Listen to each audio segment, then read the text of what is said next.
What's going on, everybody? Welcome back to 𝗕𝗘𝗪𝗠𝗠𝗘𝗡𝗧𝗏. We are here to talk all things Cardano's 𝗕𝗂. In today's update, we'll have a quick run through of those charts. So first of all, we can start off over here on the weekly time frame. Yes, still looking for that push to the upside, where I do still have the target of 73.29 cent, that 786 Fibonacci level. On the daily time frame, we can see the prices coming back down, where we did see the price rejected at the daily 50 EMA, and we are now moving back down to test out the daily equilibrium with that daily stochastic resetting. The weekly, the 8-hour, the 4-hour, and the hourly all in the oversold position and are all primed for that push to the upside. So the question asks, what are the moves that are going on? What is the news surrounding Cardano's 𝗕𝗂 most recently? And we'll have a quick look at some on-chain analytics in today's update. Let's get into it.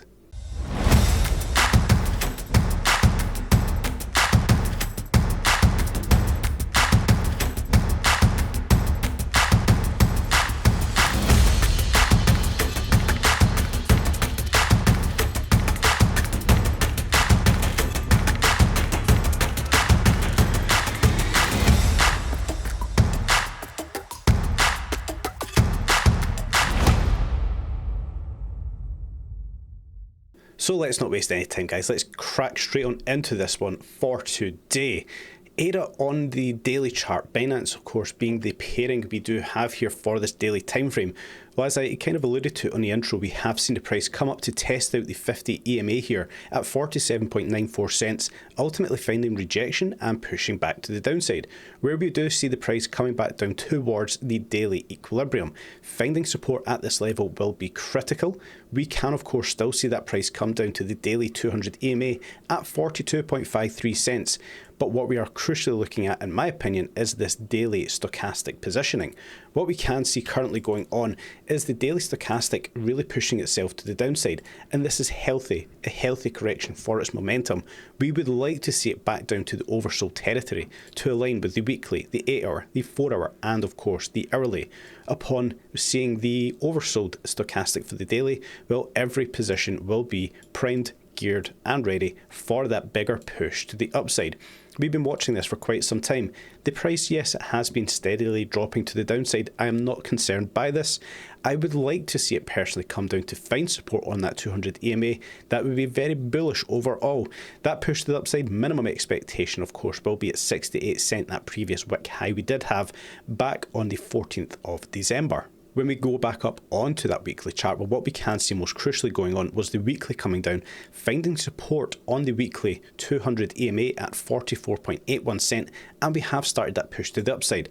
But crucially, once again, when we look at the stochastic momentum, it has brought itself back down to that oversold territory. Now, yes, there is still a possibility of a continuation to the upside, and once again, I think that is a good thing. We can see Cardano's 𝗕𝗂 does like these big pushes on this weekly time frame, and when we do consider a possible push back to the downside, that may just be down to test out the weekly 200 EMA, or perhaps that weekly 50 EMA. I don't think we're going to see the price go down to 41 cent, but time will tell on that one. A test of that 200 would actually be quite a nice thing to see. Once again, still giving us the idea or the notion of that push up towards the fifth wave target area.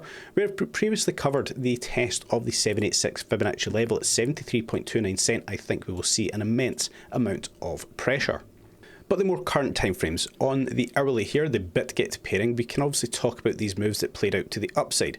Now previously we did have that target area up here at 53.93 with the higher level at 55.27.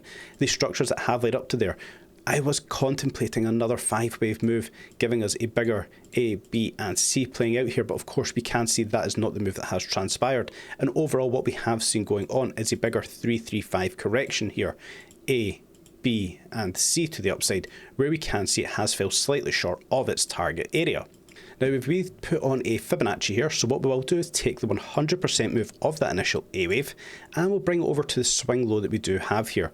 But what we can see going on is the price pretty much finding its rejection on the 882 Fibonacci level, and we have seen it now break on down. So where should we be looking on the more current timeframes for 𝗕𝗂 to go? Well, what we will do, again, take that 100% move of the initial push to the downside, bring it over to that swing high we do have here, and we can see the price has now entered the 1-to-1 area.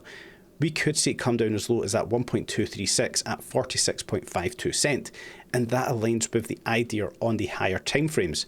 With the bigger corrective move to the downside, this A, B and C structure, bringing us back down a little bit further, we can see 47.6 to 46.5. When we come up onto that daily chart, well, that would bring us back down to test out equilibrium. When we come over to the weekly chart, that would bring us back down towards that weekly 200 EMA, testing it and looking for that bounce. So everything is actually sitting quite good here. Yes, the wave count was slightly off of that potential push to the upside here, but nonetheless we have seen this breakdown, and I don't think there's much more left to go. Let's get that daily down into the oversold territory and look for that next push to the upside. That next push to the upside I think will be a fantastic run for Cardano's area. Of course, we are looking for 3-wave moves. We'll cover that one shortly. But what we can do is take that 100% move to the downside, and we can take the midline of this area to the B-wave retracement we do have going on here, and we can see we will be targeting that initial push, the 56 to 58 cent level. That, of course, will take a bit more time to play out. I don't think that's going to happen over the course of this week. But when we come back onto the daily time frame, well, that would look like a bigger A, B and C. We covered this in the previous video, and I think that's just the first part of this move to the upside. A bigger A, B and C bring us up within this 5th wave move overall. Now, why are we looking at corrective moves held inside this impulsive movement? Well, the moves that have played out so far in the wave 1 was an A, B and C correction, and in this wave 3 a giant A, B and C corrective move. So ultimately within this 5th wave we will be looking for another corrective A, B and C. This one may take legs and transpire out to be more of a W, X, Y, X and Z, which is perfectly fine. Once again, it will be a corrective structure overall, but ultimately still looking at 74 to 86 cent for Cardano's area.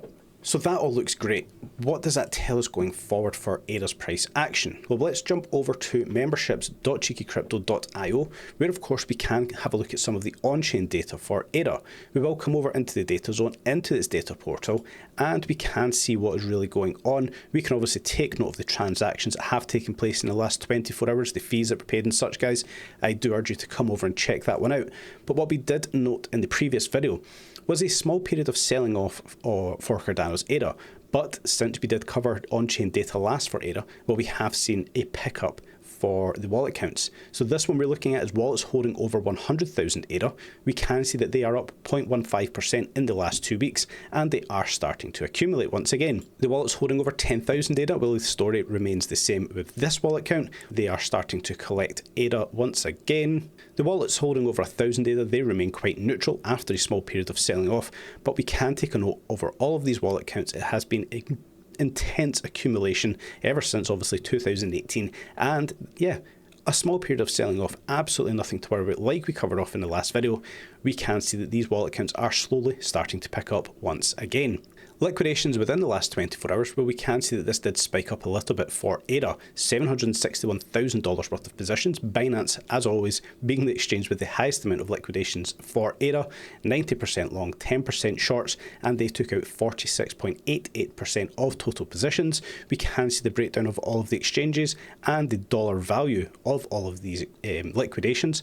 Nothing really sticking out here, but it's always crucial to come back and check liquidations. Should one be heavily liquidating one way or another, then we would obviously have a concern. We can see CoinEx are around about 99.88% of liquidations and longs, but with the price dropping back to the downside, this is to be expected. What we can obviously have a look at here is the total value locked. We did cover this in the previous on-chain data update, a fantastic level of growth for ADA. We have seen a rise from 266 million native ADA locked up in the last year, now sitting at 690 million. Now we can see that there was at one period over 760 million ADA locked up. I expect to see that absolutely dwarfed in the coming months and years. I expect to see billions of ADA locked up, and we're well on track for that. We have seen an increase of around about 158% in the last 365 days, taking that TVL up to 690 million ADA currently locked up. But I want to round off today's video with something quite interesting that is obviously surrounding X at the current moment. The possibility of a partnership for ADA. I don't know if this is one that is going to go ahead, but obviously Charles Hoskinson was on a X space, and he spoke about the possibility of teaming up with the likes of Hedera Hashgraph and Algorand. And this is all obviously an aid to solve one of the most pressing issues in the crypto industry. I don't want to get into it too much. I don't read into this one too much. Personally, I believe there is far superior, far newer technology than the likes of Hedera Hashgraph, but it's not to say it's not a fantastic project, because it is, and it has got something very unique going for it. But I would love to know where you guys are positioned on that one. Would you like to see a partnership between ADA, HBAR and Algo? Very interesting, and it could do some fantastic things. I don't want to really talk about it too much because I don't think it is actually a possibility, but we never know. That one may indeed happen. Let us know your thoughts in the comments down below. And something else that was obviously covered yesterday was talking about how Chainlink was leading this bullish push for altcoins in the market. Head on over, check that video out, guys. It's probably one you do not want to be missing out on.